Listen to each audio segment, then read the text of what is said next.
Everybody has a story, and every story needs to be heard. On this podcast, we are talking with each member of the General Conference Leadership Council. I'm your host, Alyssa Truman, and this is ANN Profiles.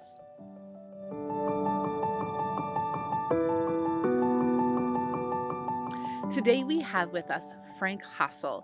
He currently is serving as the Associate Director of the Biblical Research Institute. Hello, Frank. Hi. Hi. I have been looking forward to this for a very long time. We have talked, we're in Sabbath school together. That's You've come right. over to my house and we've had a backyard bonfire. Yes. But I don't actually know much about who you are. So I'm very excited about this conversation we get to have together Yes. over our nice cups of water. Yes, sure. So, Frank, this is your life story, how God has led you. And I like to always start at the very beginning. A very good place to start, I've been told. So tell us a little about where were you born? And tell us a little bit about your family and your history, because I know a little bit about your grandfather, I believe, but give us a little bit of your family history. Sure. So let's start at the beginning, all right? At least somewhat at the beginning. I was born and raised in Germany. I grew up in Germany, and that's why German is my mother tongue. And I grew up in an Adventist home. My father and my mother, they were fine Christian people. They were Adventist members. My father was a pastor, evangelist for many years in Germany. And that's kind of where I grew up. What many people, or some people might know, especially in the Adventist context, is the book A Thousand Shall Fall.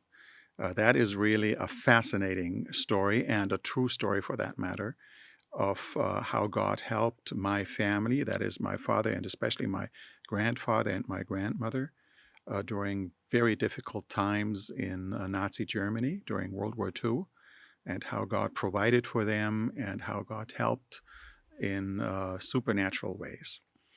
But that's the story of my parents, basically, and my grandparents. That's not my story. It's not your story, but it is part of my life, because I grew up as a boy listening to those stories, and my grandmother would tell them.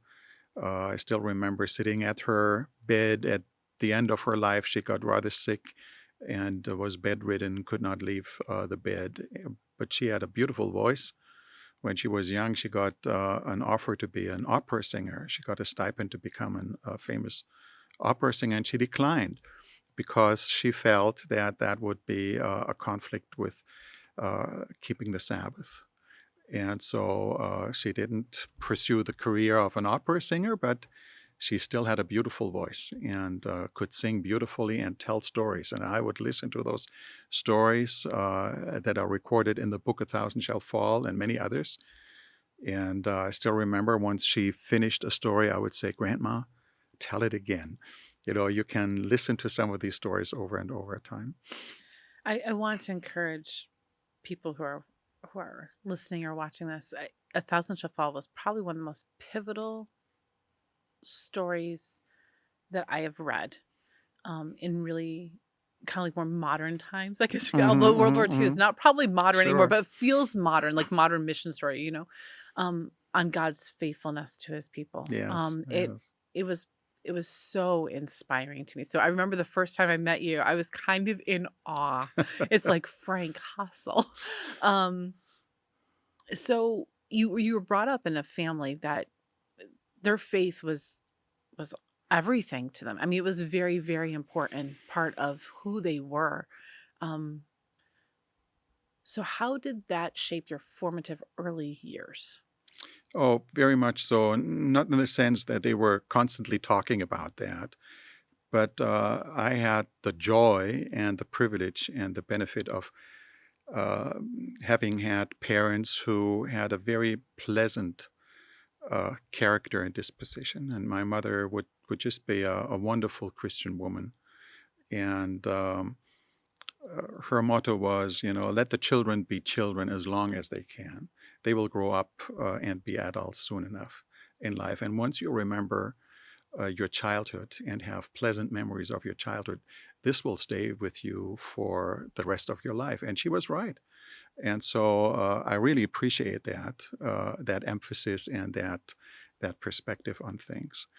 But I tell you, just because my parents and my grandparents experienced extraordinary, fantastic things with God, doesn't mean that you automatically have the same experiences No, it yourself. doesn't.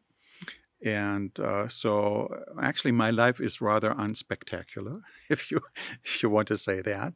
There is nothing extraordinary about it. But looking back on it, I can see that God is leading and was leading. You know, sometimes when you're in the heat of it, or when you are in the daily nitty-gritty of things, you don't see that much of God's leading. But then looking back, you perceive, oh, yes, his hand was clearly in my life. It was visible there, and he guided and he led in marvelous ways. So let me share one little detail that many people don't know, and you I'm probably excited. you're not either. You know, the fact that we can have this conversation is actually a miracle. Because when I was a young boy, I was quite sick very often. And one of the problems that I had was that I had ear infections. And ear infections can be very painful. And I had them often. And so after a while, you know, my mother decided to go to the doctor to have a closer look. And they found out that I had tonsils that were quite large and infected. And the doctor said, well, we'll have to remove them in order to get rid of this infection in his throat. And so we arranged for a appointment in the hospital for surgery. And that's just a little tiny surgery. It's nothing spectacular. It's something that is a routine thing that is done thousands and thousands of times. And so they had the surgery, and I was at that time maybe 8, 9, 10 years old, around that age. And when I came out of the surgery, I could not speak anymore. I mean, I spoke, but nobody understood what I said. It was such a strong nasal tone because the tonsil that was removed did not close up anymore. And so when I was drinking something, the water would come out of my nose. If I was eating soup, the soup would come out of my nose. Oh my. And I was speaking, and I knew what I was saying, but nobody understood what I was saying. And that was quite a shock to my parents, and especially my father. And so I had to take speech therapy, and actually had to learn to speak again and to pronounce words properly and understandably. And if I look back to that, I see, you know, God's leading in my life, because what would I do without my voice? What would I do without being able to communicate the way God has intended me to speak to others and to share some of the insights? So that's Wow. a little detail that many people are not aware of. So you had speech therapy to help you learn how to speak. How did that, sorry, how did that solve the drinking problem? Well, after a while, you know, the things closed, and ever since I don't have a problem. I Okay. can drink I and was I can curious. I have was like, if you want, you could drink some no. water and demonstrate. No. It's over. But and I'm glad that I don't have a problem with that. But in the moment, for several weeks, I still Scary. remember sitting in class, and the teacher would ask a question. I raised my hand, and I answered, and she didn't understand. Nobody in class understood. It's embarrassing. It's very embarrassing. And they handled it gracefully, I'm glad to say, and they were patient. And of course, I had speech therapy and other things, you know, so that kind of helped to rectify the whole thing and adjust. Wow. Yeah. That was something I was not See? expecting. Frank Hasel without a voice, the church would have missed out on a lot. Although you're a brilliant writer, so it might have worked out, but probably not. So so in your early childhood years, you went to school. Was it an Adventist school? Was it a public school? What is it like being a young Adventist in Germany? Well, it's perhaps quite different from what other Adventists are used to, especially in the United States and other parts of the world. In Germany, we did not have Adventist education, except for one school that was like academy level. But except for that, no elementary school, no church school, no nothing at the time when I was a child. So I had to go to public school. In fact, I was the only Seventh-day Adventist student in my little village. And and if you are a Seventh-day Adventist and you're the only one, you kind of have to stand up for your faith. And that's what I had to do. I had to go to school, and I talked to the principal, to the director of the school, and I told him that I'm a Seventh-day Adventist and I will not attend school on Sabbath. And he asked why.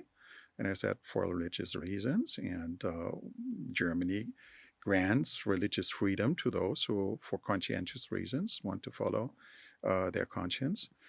And he was gracious enough to accept that, and he knew the laws, and he granted that. But not every teacher that I had was as excited and as positive as that. And I still remember I have had teachers who would not believe that would not come to school on Sabbath. And they said, well, if you're not coming on Sabbath, for one thing, you have to learn everything we discussed in school on Sabbath. And on Monday, they were sure to quiz me on that one. So I didn't have a weekend off. On Sundays, I would have to go to my friends and find out what they discussed and cover it on Sabbath in school. And then I had to learn on Sunday in order to be prepared on Monday morning to give an answer to those specifics that they had learned on Sabbath. And one particular teacher didn't like that at all. And he deliberately placed an exam on Sabbath. And he said, well, we'll have the exam on Sabbath. You'd better be there. And I said, well, I'm not coming, you know, excuse me. But when he saw that I was serious, then I had to write the exam alone, which is not a pleasant experience. But he knew that I was serious, and he never had an exam on Sabbath with me after that. And so God provided, you know, and helped me to be convinced at an early age of what we Adventists believe and what we stand for, and so forth. And that changed then, Alicia, a little later when I attended an Adventist school, amazingly, and my faith was quite shaken there, which Hmm. is another interesting story. I want to come to that, but before we do, you commented on something, and I just kind of want to understand this a little bit. So you're the only Adventist young person in your village. Does that mean you were also the only Adventist young person in your church? Not quite, but we had a small church. You know, the church building and the location of the church was rather not attractive. It was an old church, and we had many members in our church came from the former Yugoslavia, and they had young people there. But I was the only German in my age. So on Sabbath, we lived way out in the countryside, a tiny little village. If we wanted to go to church, we had to walk because we didn't have a car. My father was an evangelist. He was out doing evangelist 3 months a year in a row, you know, and so we were basically alone. So we had to walk from our house to the train station, like 35 minutes. And then we had to take the train another 40 minutes. And then we arrived in the city where the church was, and there we had to take another 25-minute walk until we arrived at the church. So that was quite a major traveling experience. And everyone in the village, if you live in a little village, people know each other, and it's not like anonymous like in a big city setting. So, we would dress up in our Sabbath clothes and walk 35, 40 minutes to the train station. And I was sure that all the neighbors watched as we were walking, and they could see whether we were serious getting to church or not. And so that's what we did week after week. But I was the only German-speaking young person in the church. I would spend some Sabbath with my friends from Yugoslavia and enjoyed the wonderful food that they prepared. But of course, I did not understand their language, and I didn't speak their language. And so I started to go to the youth group. There was a youth group at that church, and we had a wonderful youth pastor who became very influential in my life. And they graciously accepted me. But there was a time gap between my age and the youngest in the youth group that kind of was a generation gap. And they still would tolerate me and welcome me in their circle. And that helped me to engage with questions that they had that otherwise I would not be able to interact with on my own. And that helped me grow a lot in my faith experience as well. So you went through public schools. Was it all the way through like what we 10th would call grade. like high school years or Mhm, whatever here? mhm, Okay. mhm. So then, and this actually during these years, you actually were kind of solidifying your faith because you were having Yes, to stand yes, up yes, for it and you're yes. having to do that. Yeah. Um, so after 10th grade, where do you go? Well, actually, I wanted to become a physical therapist. That was my dream profession. And so after 10th grade, I applied for several places, and there was a long waiting list. And the earliest spot I could get was 3 years later. Oh, wow. So imagine, you want to get an education, you apply, and they say nothing available. Check out again, 3 years from now. So I was thinking, what should I do for the next 3 years? And and somebody told me, well, if you have an opportunity, try to accomplish the best you can. And that was to finish academy, which was 13 years in Germany. It's not just 12 years, it's 13 years. And with that academy graduation, you're entitled and you're permitted in Germany to enter university. With 10th grade, you're only able to get a professional career in some practical disciplines, but you cannot go to university.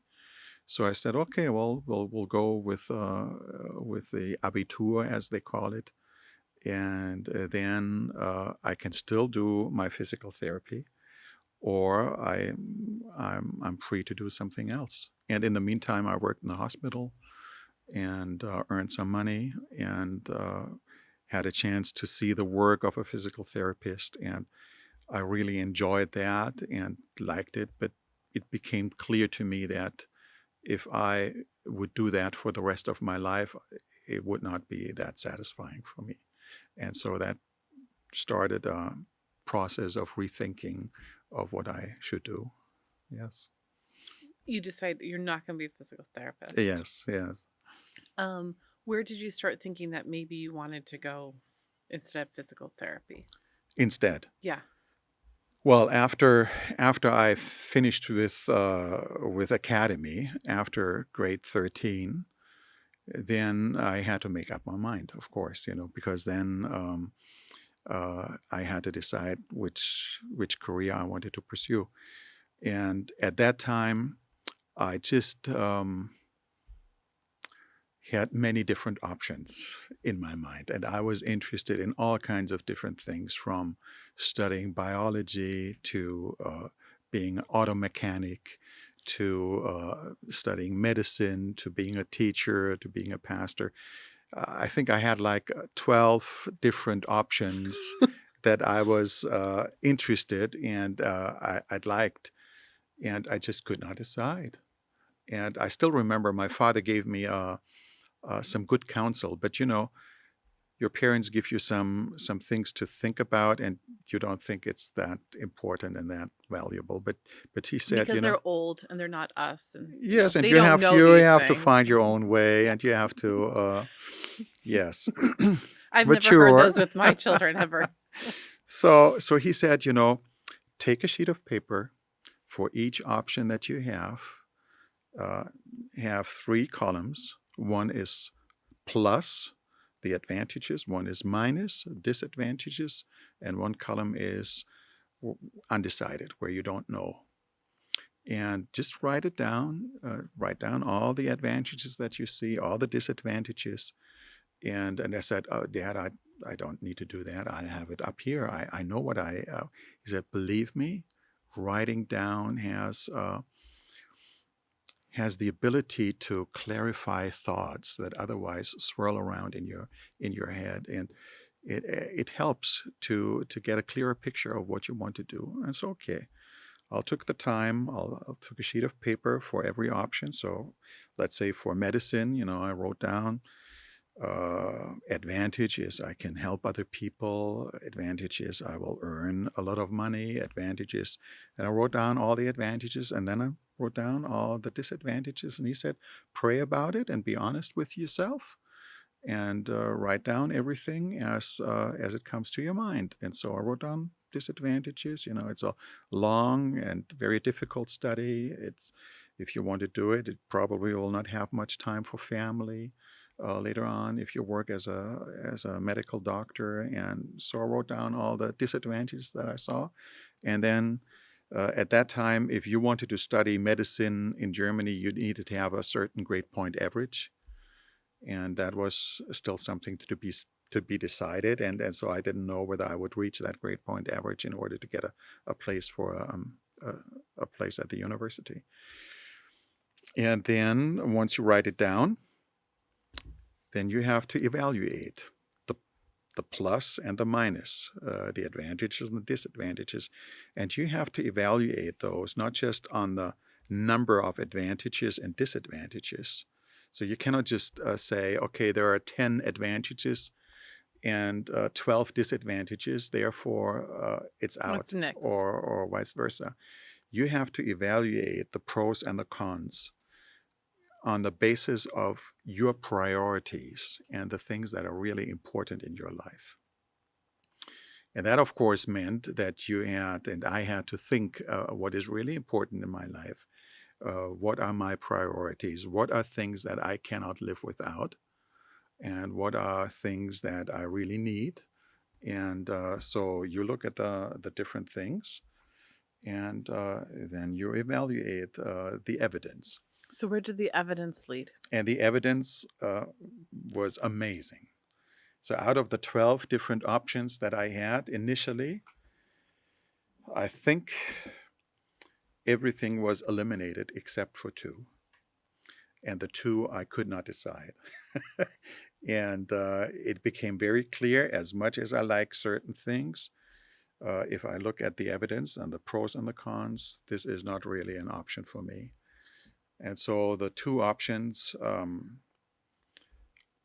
were still up in the air, and I needed to decide. And the school year ended, and I had to decide where to continue. And so what do you do in a situation like that as a Christian? So I decided I'll pray about it. I believed in God. I had committed my life into his hands. And I said, well, he should guide me so he can let me know. So I decided I set aside a certain day, and I wanted to pray on that day. And at that time, I lived in the dorm uh, at our school. And you know how it is in the dorm. You hear the music from the neighboring room. Every once in a while, somebody pops in there, and you just don't have the quiet time to really sit down and pray. So at that time, I was engaged also in doing some outreach program in downtown in the city. And we had a place where we would meet on the weekends and discuss things with other people about God and the Bible. And I had a key to that place. And I knew that during the week, nobody was there and it was just empty and quiet. And so I did something that was quite daring. I decided I'll go to that place downtown in the city, and I'll lock myself in, and I will not go out until I have an answer from God as to which of the two options I should pursue. And the two options, you might be curious. I am. The two options were to be a teacher or to be a pastor. And I just could not decide between the two of them. So I Teaching of what? Anything in particular? Well, at that time, We didn't get that far. We just got teaching and pastoring. You're in Okay. early stages, Okay. so you're kind of open to where God is leading, but that was the general direction, Okay. at least. And so I went to the place, and I still remember, I said, okay, God, I will pray for one thing, because otherwise I do not know how to interpret your answer for this or that. So let's pray for one thing. And I said, okay, God, do you want me to be a pastor? Yes or no? Simple as that, And I prayed. No answer. So I told him again. I said, should I become a pastor? Yes or no? No answer. I asked him a third time. No answer.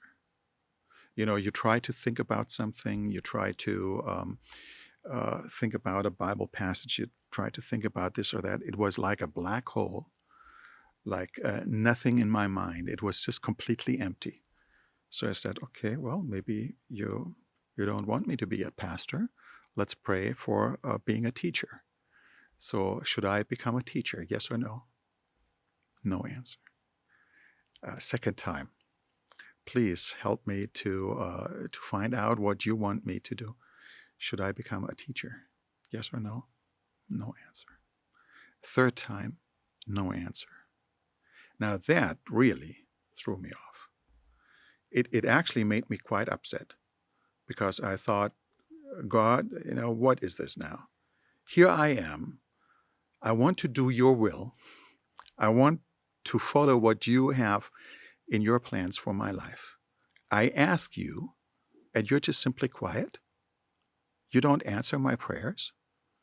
And it made me so upset that I could not really continue to pray in that mood. And so I had to calm down a little bit. Once in a while I'm upset as well. And so I grabbed the Bible. I read in the Bible.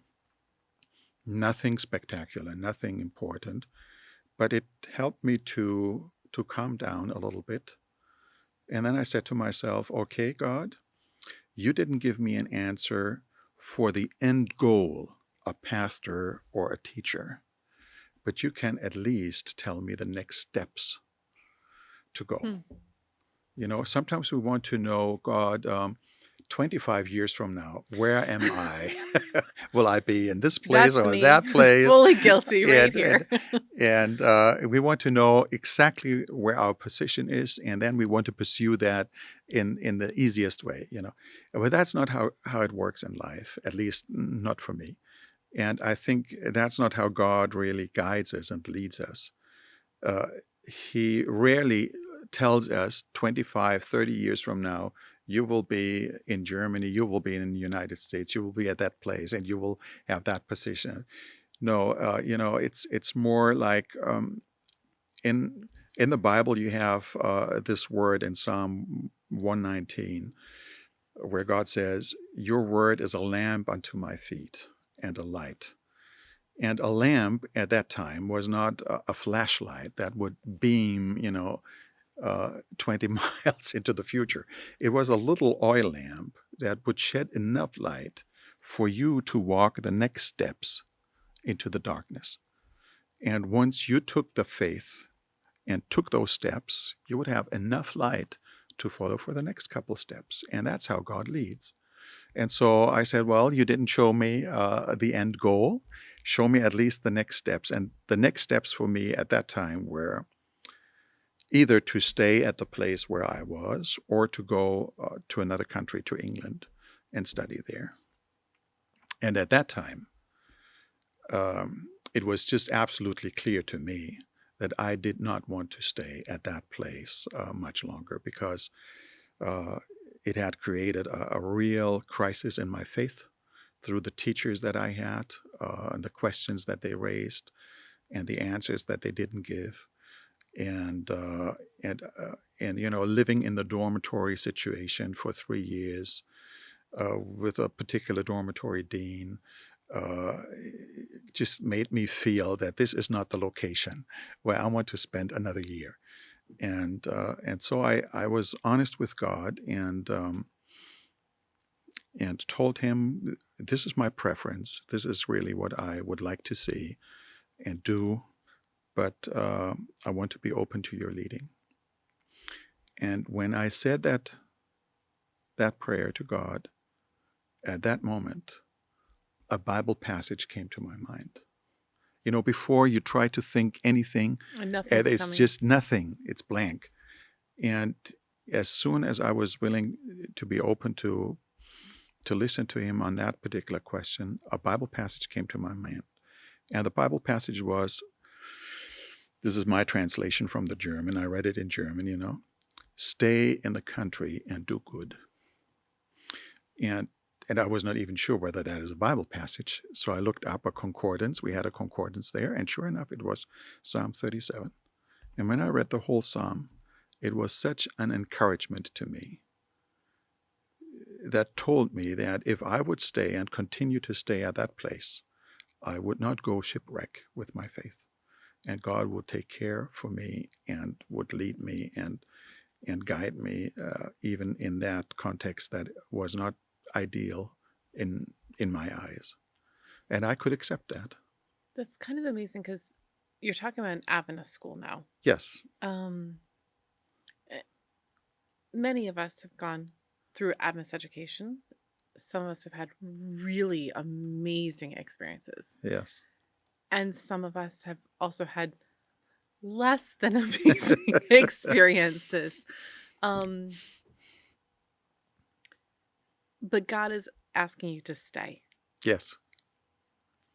See, that's the amazing thing. Sometimes you think this is not the ideal place. You think there's something better from my limited perspective. And that's understandable. But he has a broader perspective. He sees more than I do. And he has 1,000 ways to provide for you that you have not, and I have not even thought about, not even dreamed. And so to trust God that he is capable of leading you, no matter where you are, is really something amazing that I experienced in my life. Now here's let me just finish that little story, because that's the second part of what I began to share. So I started at that place. I continued my studies there. And a year later, I had an opportunity to apply for studying abroad, studying in England. Now, for that, I needed to, at that time, I received government subsidies, a stipend from the government for my studies. And if you wanted to study abroad in another country, you needed to apply in a special place in order to get government support for that study in another country as well. So I applied for that. And everyone Alicia, everyone I talked to, the secretary, the principal, the students, they all said, you don't even have to try. Nobody ever, never, ever has received any support from the government to study abroad for that particular program. Now, were you trying to study at an Adventist school abroad or just a... Yes, that was an Adventist. I wanted to go to Newbold College Okay. at that time, and I talked to a person, and he said, I've talked to the highest authorities. I have a folder that big with my correspondence, and they all turned it down. And that was the same story from everyone I talked to. And I said, well, if you don't try, You'll never get it. you never know. So I applied, and then I waited. And sometimes you have to wait, and waiting is the most difficult part, because you're like on hot coals. You want to move, you want to decide things, and you just have to learn to wait. And so I waited. No response from the official government place there. I waited and waited, and then the school year slowly came to a close. So I had to make a decision. So after a while, I just took the phone and called them. At that time, there were no cell phones. There's no iPhone. This was before iPhone time. We just had a landline in the dormitory. One phone for the entire dormitory. Think about that. So I called the place, and still remember the lady there.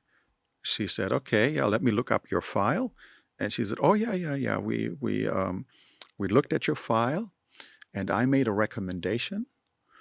And but the final decision cannot be made until a special committee has met. The committee consists of professors and student representatives and different people. And they meet, and once they meet and come to a decision, that decision is final. And I said, well, could you at least tell me what your recommendation was?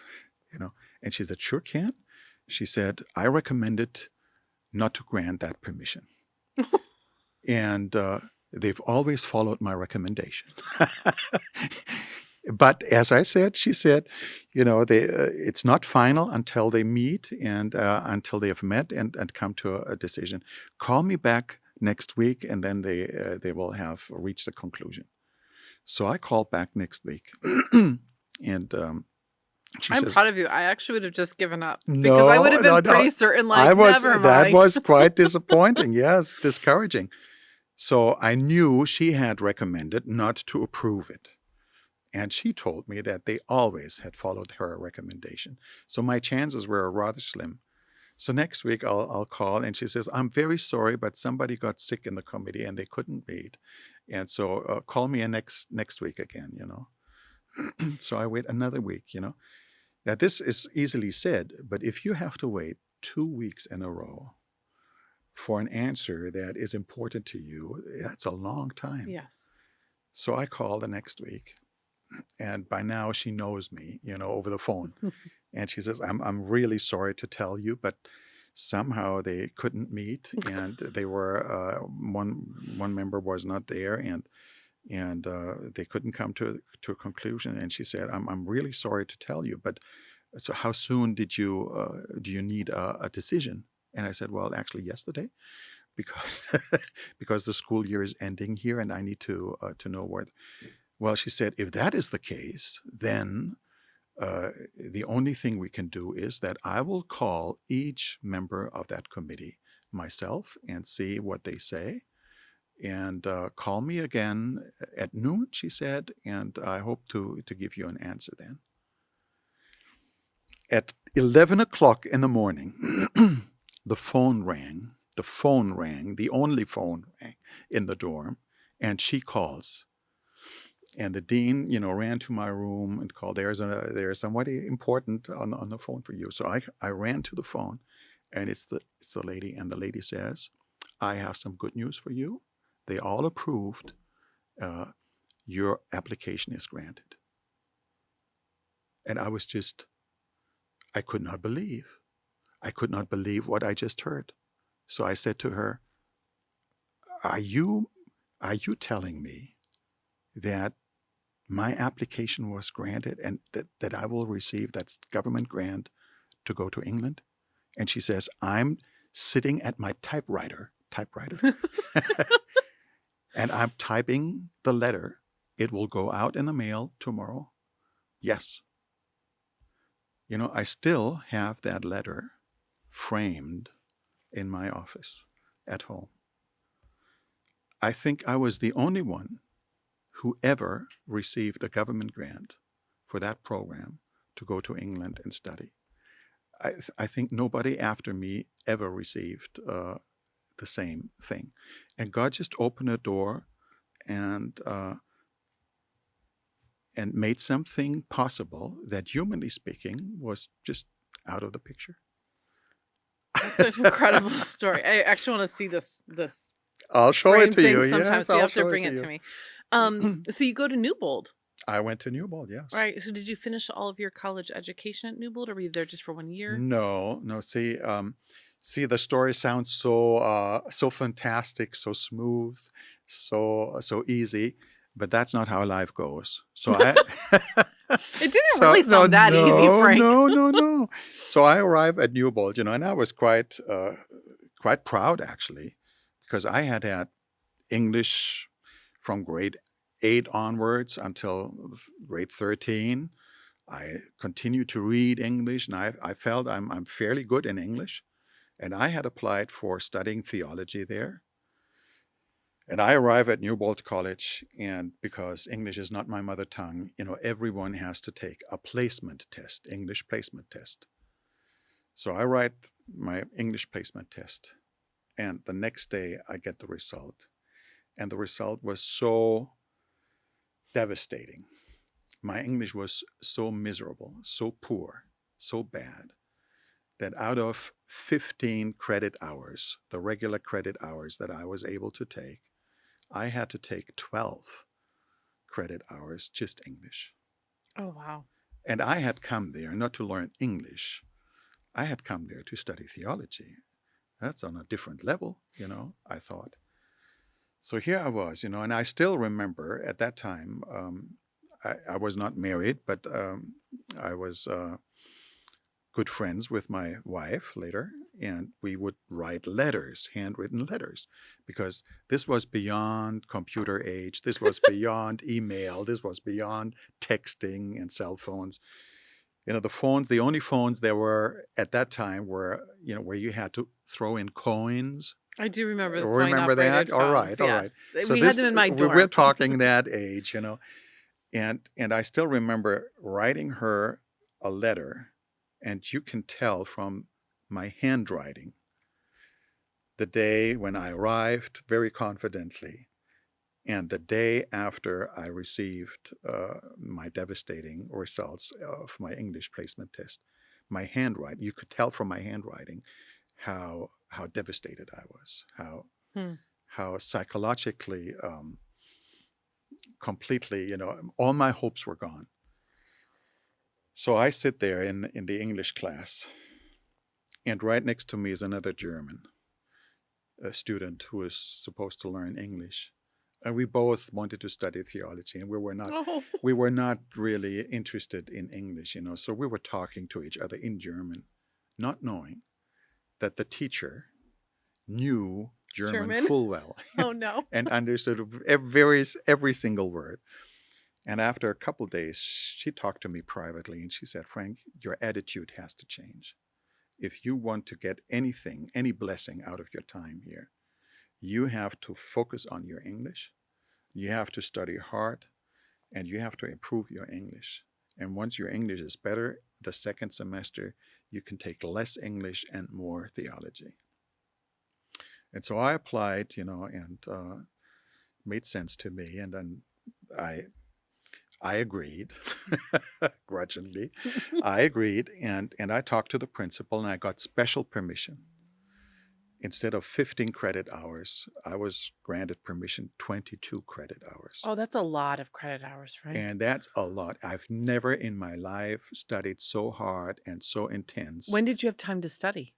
I studied until Friday afternoon, and then Sabbath after sundown in the evening, I started to study again. And you read the theology. I still remember reading church history books, and there were words I never heard. So what are they talking about? And you had to look up in a dictionary, in a book. There was no digital dictionary or anything. You couldn't scan things. You would have to have the hard copy, look up the word, write it down, learn it. It was tough, and so I learned. And for me at that time, this was like a detour that was not necessary, that was prolonging and actually taking me longer than anything that I planned. But then I stayed, and I was able to reduce because I improved in my English. I got better. I stayed for the summer course. I took my Cambridge proficiency, and I passed. And I think it helped me to later be able to write my dissertation in English. If I had not had that experience at Newbold College, I doubt that my English would have been so good to help me doing my postgraduate studies at Andrews. Wow. So what looks like a detour in the moment, in the heat of it, really is a blessing in disguise. That's how it is sometimes. So you only stayed there, though, for a year. like 1 year. And then did you go back? And then I actually wanted to stay and graduate there with a BA after 3 years. That would have been the most pleasant, easiest way. But at that time, the brethren in Germany didn't see light into that option. And they said, well, you have to come back. If you want to work in Germany, you have to graduate in Germany. And so obeyingly, so you wanted to be a pastor in I Germany. wanted to This is a what the pastor goal was. then, yes. So you get through the school in Germany, and then you become a pastor? Yes. Yes? Okay. So I worked as a pastor for 3 years, and then I applied for a stipend and was granted that, and could go to Andrews and do some graduate studies there. Okay, so you mentioned that you had been writing letters just to a special someone. Did you get married during any of this time, or where does she fall into the story? Oh well, no, not at that time. We were Not that time, we were okay. dating, we were writing letters, but actually we dated for quite a while. I think we dated for 7 years. Oh, that is quite a while. Yes. Wow, that's a long time. I do not recommend it, but I dated for 1 year, yeah. but that's okay. But dating, if you see the person on a daily basis and dating while you're abroad and have no time to see each other is a completely different experience. But writing letters, I tell you, is a wonderful tool to get to know a person really well. So my husband and I, our entire dating and our engagement was long distance. So I mean, it wasn't huge. It was 5.5 hours, but it wasn't close enough that you just pop over, So ours was phone calls. So we would talk every single night, which I don't even want to know how much his phone bill was because he would call me. So that shows you he was in it for, because he was willing to pay the phone bill. But all right, so you go over to Andrews and you work on your dissertation or your doctorate, or what are you working on when you come over to Andrews? Yes, I had worked as a pastor in Germany, and I had also, well, let me share another little detail of the story, because when I had finished my theology studies in Germany, I felt not really prepared for the ministry, because we never had a class in evangelism, and and never really had a class on how to give Bible studies, etc. And at that time, I have heard wonderful reports about a very talented young teacher who trained pastors and theology students in Chicago at the Evangelistic Institute there at NADI. And his name was Mark Finley. And so I said to myself, I have to see him. I have to be with him. I have to learn how he's doing things. So I saved all I could, working hard all summer long in the hospital, earning money and saving it. Went to Andrews in order to study with Mark Finley in Chicago at the Evangelistic Institute in August. I arrived in June, and I took a few classes in the seminary, and I was just so excited.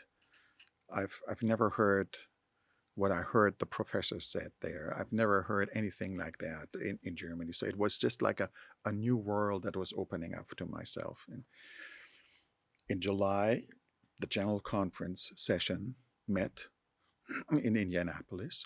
And in that July, Mark Finley accepted a call to go to the Trans-European Division to London Oh, no. and be there for the next 5 years.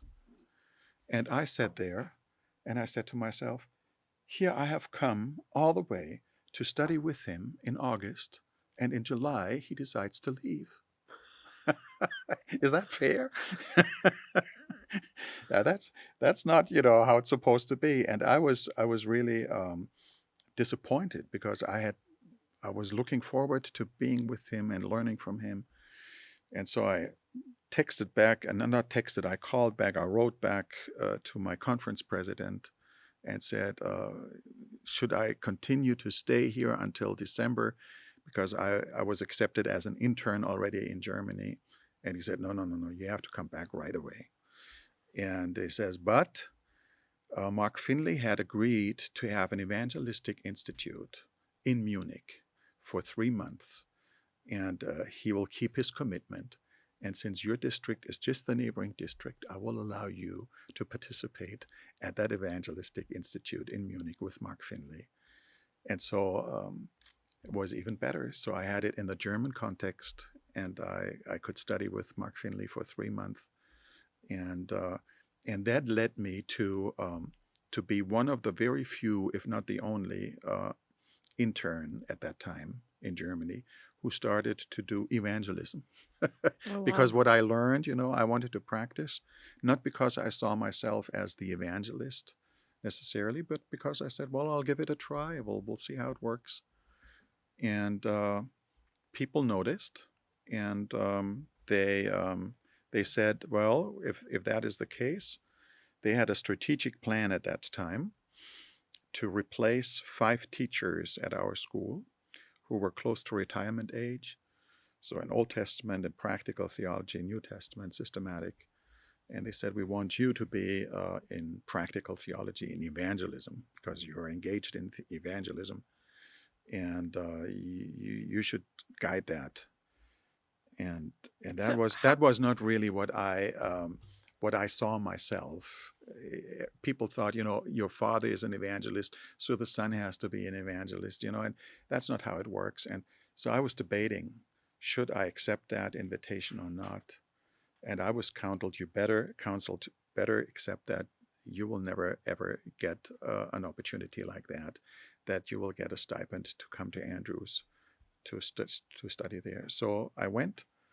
I first did my master's, and during the 1 year that I worked on my master's, the key professor for that practical program died of cancer very suddenly.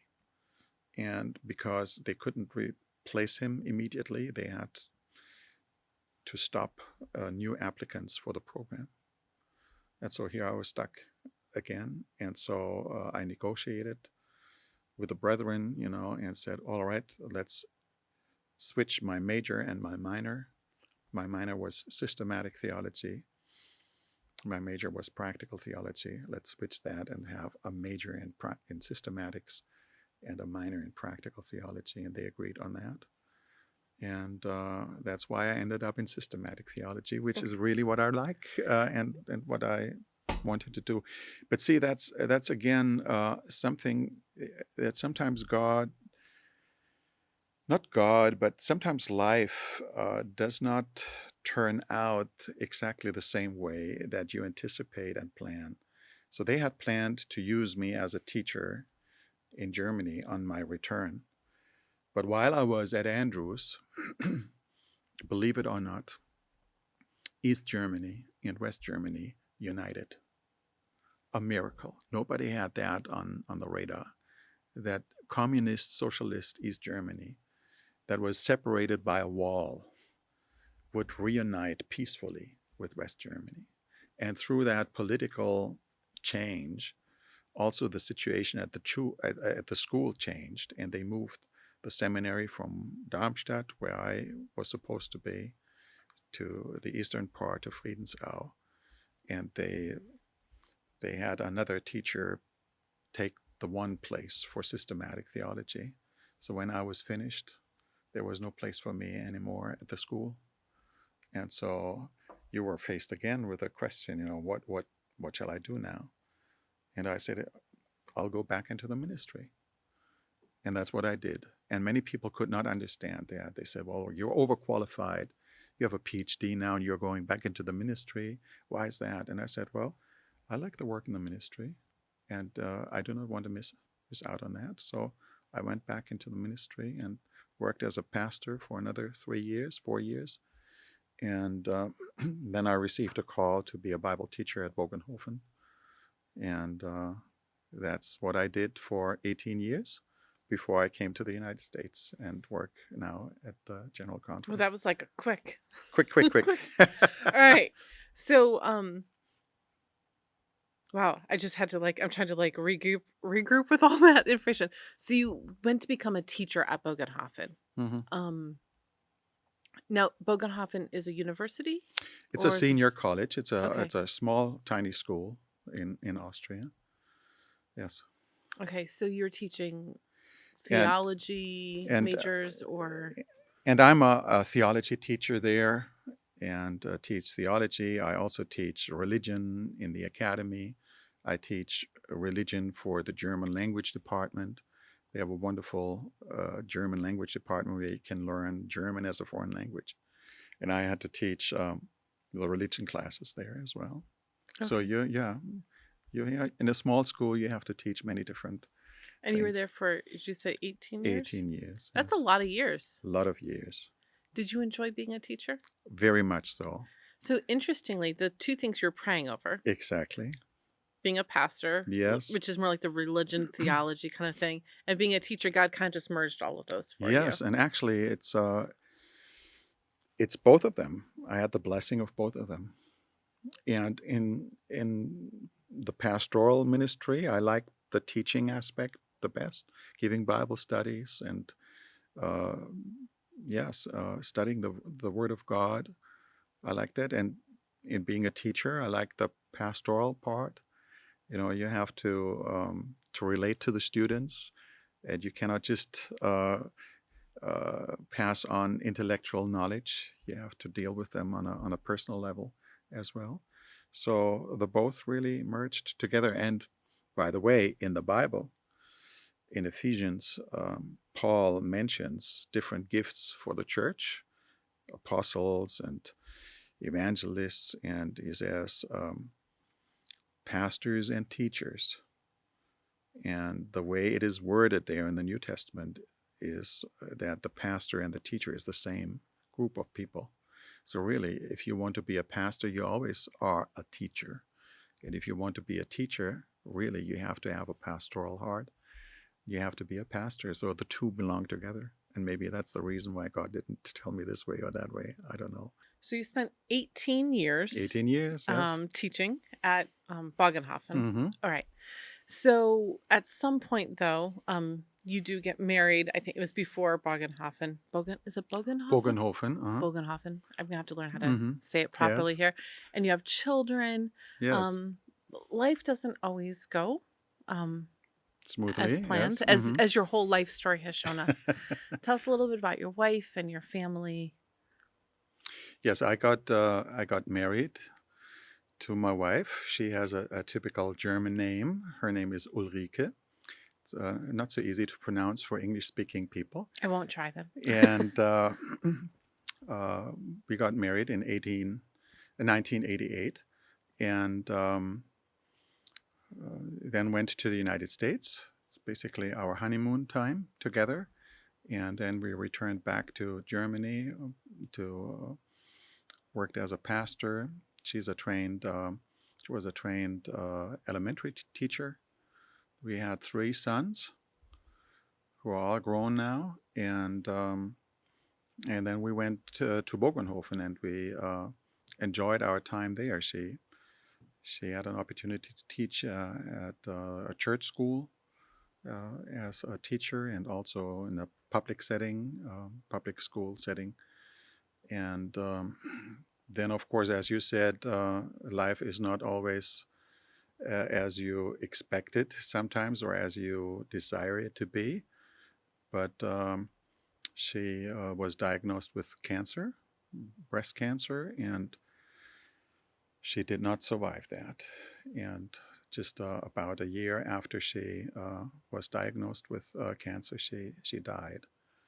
And that, of course, is a tough experience. And to go through a significant loss like that shakes you on all kinds of different levels, spiritually, emotionally, and your whole existence is a different one afterwards in many, many ways. And so that is an experience that I don't wish anyone to experience, really. It's a very painful experience, and yet at the same time, God has been very gracious, and I had the privilege of experiencing real helpful help from many people, and experience the blessings and the beauty of the church. You know, when you work as a pastor and you work in leadership positions, you get to know some things about church members and the church that are not always so nice. But to see that, made me really realize the blessings of having a faith community that cares and that is there for you and that supports you and gives you a network that helps you to survive in a traumatic situation like that. How old were your boys? My boys were quite not young. The youngest was 11, 16, and 19. Yeah. How do you I can't imagine going through what you went through. I don't actually want to Sure. imagine it. But do you feel like that you struggled with your faith? Like, do you feel like you leaned in more deeply? Do you feel like it made you question God? And how did that experience shape who you are fundamentally and how you view God now? Yeah, good question. You know, that is a question that cannot be answered easily and shortly, for that matter. I have dealt with some of these questions in a new book that I'm just finished writing. It's called Love Is: A Journey of Grief, Grace, and Gratitude. And when you experience something like that, there are all kinds of questions that swirl through your mind about God and His justice and love, and about life and who you are and your identity, and all kinds of things that are connected with that. And of course, experiencing significant loss in life, like the death of your spouse, is something that has the potential and the capability of of shaking your faith to an extent that you can go shipwreck easily. So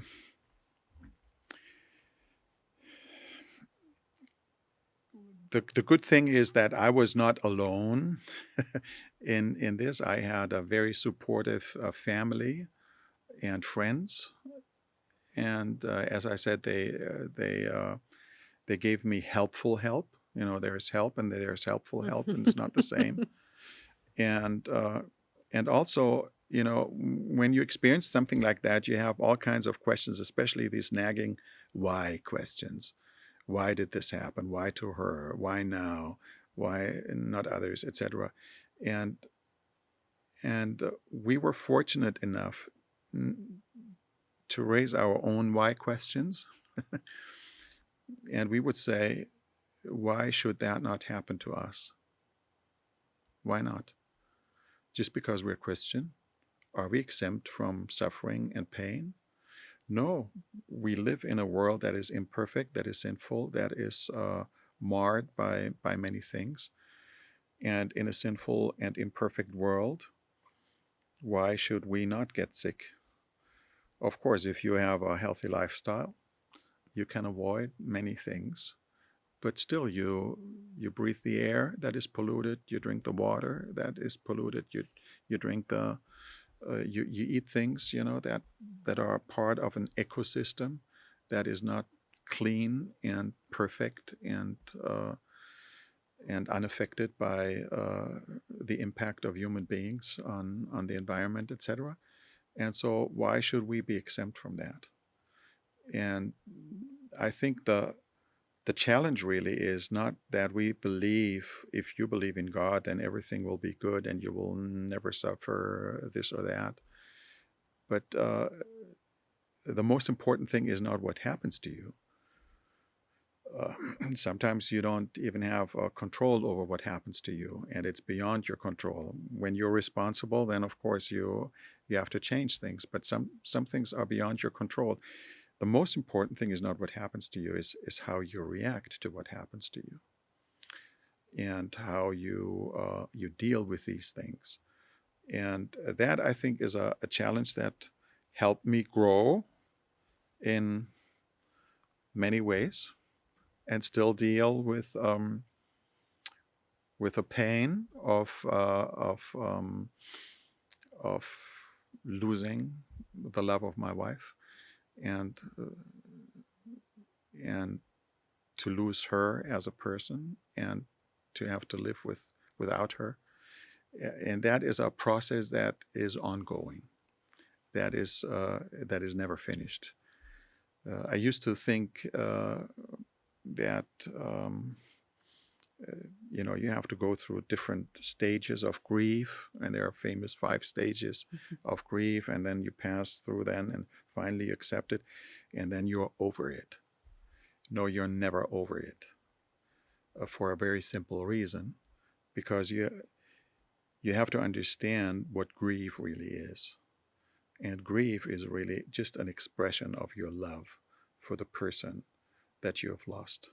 You would not grieve if you had not loved the person in the first place. So if somebody dies out there, you don't grieve because you haven't had a chance to love the person. But the stronger your love for the person, the stronger your emotions for the person, the stronger the grief that you experience for the person. And so grief really is an expression of our love for the person who is no longer with us. And therefore, just as love will not go away, and you will never come to a point where you say, well, can't you get over your love? You wouldn't say that, because the person is too precious and you've experienced too many things with a person. And so grief really is nothing that you leave behind, but that you have to learn to live with and to integrate that into your life. And as multifaceted and different, and has different facets, your love has different facets. Grief is just the same. It's you love the person not just physically, you love the person because you like the smile, you like the smell, you like the humor that the person has, you like the books she liked to read, the music she liked to hear, and all that is part of your love relationship in all its different ways. And that's how grief also works when you love the person who is no longer there, because you're reminded by reading something, you're reminded by listening to something, you're reminded by the smell, you're reminded by this and that, and it's just part of the love relationship that you enjoyed with that person. And to learn to deal with that and to integrate that into your life, I think is the first step to have a healthy relationship with that person who is no longer there, and value the person and appreciate the person, and honor the person really who has died.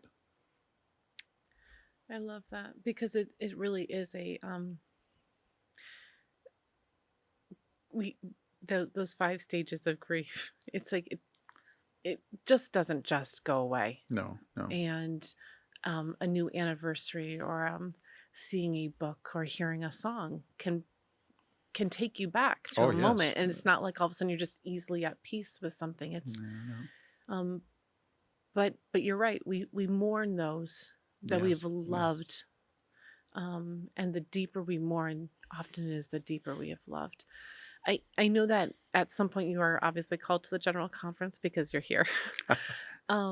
Was it hard to leave that community? Because it sounds like, you created this community that really surrounded you. It definitely was. Some people think, oh, you've been called to the general conference. That's kind of the highest calling there is, and it's a step advanced, on your career. That's not how I looked at it. I had a very safe environment there that helped me to continue to work, which is not easy. You have to continue working full time, and yet you're responsible alone now for at least the 2 children who are still at home, and you have to manage with your own feelings and the grief and the pain. And that at the beginning is it's just chaos. And you have to wade your way through all these difficulties and challenges and find your ways. And I had family there, my sisters, my parents-in-law, who were very helpful, and church members who really helped me in significant ways to handle the daily challenges that I didn't have here. So I come here and I don't have a circle of friends. Here, I don't know anyone in church. Here, I didn't have family around. Here, I was basically alone. And that, makes you realize in more than one ways that you're really dependent on God's grace and His sustaining power. Who else is there to care for you? To whom do I turn if I get seriously sick? My doctor in Austria, he said, what do you do if you have a problem with your kidneys and you have kidney stones? You cannot drive yourself to the hospital with that pain, he says. You need to have somebody to take care of you. But here I am, who cares for me? And I don't have a network of a support system as I used to have in Austria, for instance, at the school. So it made me realize that I have to do what I can do in order to be as healthy as possible. But there's something beyond, where you just have to trust and learn to trust God and His goodness and His grace to sustain you and to keep you and to lead you. Do you feel like the longer that you've been here, you've made a little bit better of a circle? Of course. I'm hoping. Just so you know, Frank, if you ever have a kidney stone, you can call me and my husband. Oh, my yeah, husband yeah, has yeah. had kidney stones. He will be there in a moment. He knows the pain. He does know the pain. He keeps telling me it's worse than childbirth. I'm like, you've never had childbirth. Yes, yes. But that's okay. We can Mhm. argue about that one later. But it's I'm glad that you were able to come here. Yes, And yes, I'm we're glad too. glad that the BRI brought you over here. And thank you for sharing your story with us. And just so you know, you are Well, it's part just of a my tiny network little here. It part is. of my story. It's so The story hard, is so like much to bigger put than it that. in there in such a short period of time. I feel like most people I interview, I could do 4 or 5 episodes with them, but we alas don't have the time. Mhm. But thank you so much for hearing Oh, my God's pleasure. call and for coming to join us here at A&N Profile. We hope that you enjoyed this episode of A&M Profiles with our guest, Frank Hasel. If you haven't already, please take a moment to subscribe to our podcast or YouTube channel, wherever it is that you're tuning in today, because we don't want you to miss any future episodes. Thank you for spending this time with us, and join us next week as I continue to get to know the life stories of more inspiring people. Thank you.